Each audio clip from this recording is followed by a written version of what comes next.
Whispers Beyond the Veil. Episode 8. The Voice Behind the Mirror. Chapter 1. The Silence That Watches. Evelyn Carter had stopped trusting mirrors, but that didn't matter anymore. They no longer needed glass. Reflections followed her in puddles, darkened windows, even the flicker of her own shadow under streetlights. She wasn't sure which version of herself was real.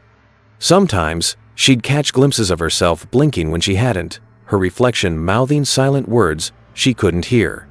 A cold, creeping dread would settle in her chest, her heart racing as if responding to an unseen threat. She'd press her hands against her temples, whispering to herself, trying to drown out the echo of those silent words that seemed to crawl beneath her skin. In the periphery of her vision, shadows moved even when she stood still, flickering like echoes of someone else's memory. It began with whispers soft at first, like echoes from distant rooms. But then, the whispers learned her name. They spoke to her directly, not with words, but with memories twisted into something unfamiliar. She'd blink, and for a fraction of a second, her world would shift, walls breathing, furniture rearranging itself, and faces in crowds subtly wrong. "You're not lost," the voice behind the mirror whispered. "You're just waking up." Chapter 2. The Man Without Eyes. Desperate for answers, Evelyn tracked down a recluse named Gregor, a man rumored to have survived an encounter with the Hollow. She found him hidden in an abandoned train yard, surrounded by mirrors covered with sheets. Gregor had no eyes, just smooth, scarred skin where they once were. Beneath the thin layer of scar tissue, faint outlines of veins pulsed faintly, as if something unseen was still watching from behind. Evelyn's breath hitched, her stomach knotting with unease. She felt exposed under his gaze, even though there were no eyes to see her, as if the emptiness itself was a window to something far more terrifying. "I didn't lose them," he rasped. "I gave them back. They weren't mine anymore." He told Evelyn about the shard, a fragment of reality that the Hollow couldn't control. But to find it, she'd have to travel beyond the veil into the place where reflections come from. "It's not a place you visit," Gregor warned. "It's a place you leave yourself behind." Chapter 3. The Veil Between Worlds. Using a ritual Gregor described, Evelyn created a portal using mirrors, arranged in a perfect circle. As she stepped through, the world twisted.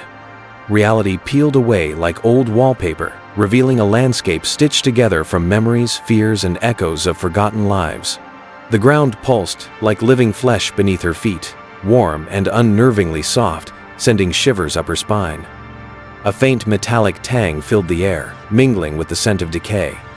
Distant laughter echoed familiar voices from people she knew were long dead, their distorted mirth scraping against the edges of her sanity. The sky was a bleeding smear of crimson and black. Buildings floated sideways. People moved backward, speaking in voices that sounded like static. Evelyn wasn't alone. Her reflection walked beside her, but it didn't mimic her anymore. "I'm not your shadow," it whispered. "I'm what's left when you're gone." Chapter 4. The Shard of Truth. Deep within this twisted world, Evelyn found the sharded, jagged piece of glass pulsing with light that felt both warm and wrong. But as she reached for it, the Hollow emerged not as a monster, but as countless faces she recognized, her own, over and over again. "You're not real," it hissed. "You're just what's left behind." Evelyn realized the truth. The Hollow wasn't trying to consume her, it was trying to replace her, and the more she fought it, the stronger it became. Chapter 5. The Mirror Shatters. Evelyn faced the Hollow, not with fear, but with acceptance.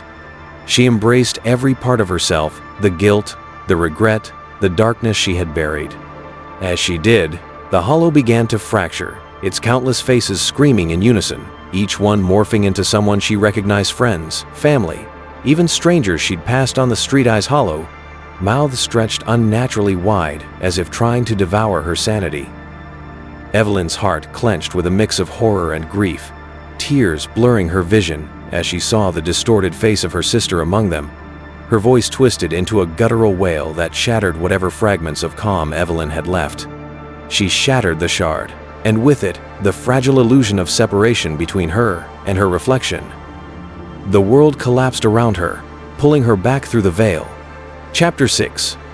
The reflection that stayed. Evelyn woke in her apartment, drenched in sweat. The mirrors were gone. The whispers had faded, but something was different. She passed by a dark window and froze. Her reflection stood still for just a moment longer than she did. Then it blinked once, slowly without her, and the faint outline of another figure briefly appeared standing just behind it, vanishing before she could turn around. A chill danced along her spine, and for a fleeting moment, she felt the faintest breath against the back of her neck, accompanied by the faint scent of something metallic sharp, cold, and familiar in a way she couldn't explain. And it whispered, "Welcome back." End of episode 8.